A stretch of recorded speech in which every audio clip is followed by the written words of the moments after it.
film. Now, I forget his name. Does anybody know who I'm talking about? He opens up in one of the scenes where Arnold is on the beach, and he's taking in some sun, and it looks like he's, you know, sleeping. And he says, somebody wake Arnold up. Somebody just wake him up.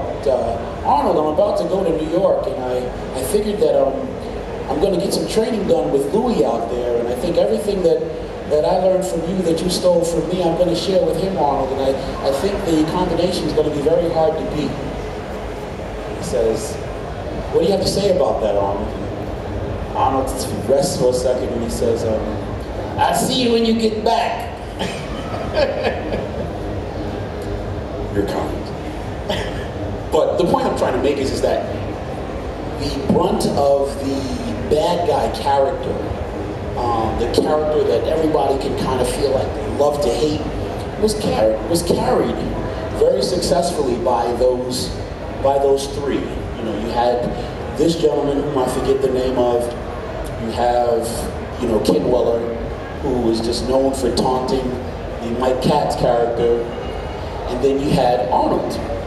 Well, in Generation Iron, you know, Phil Heath was strong enough to carry that load alone.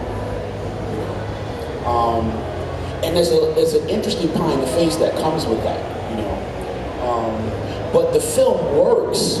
The film is a success because of the assignments that each of the people responsible or featured in the film were able to hit. You know, Rully Winkler had an assignment.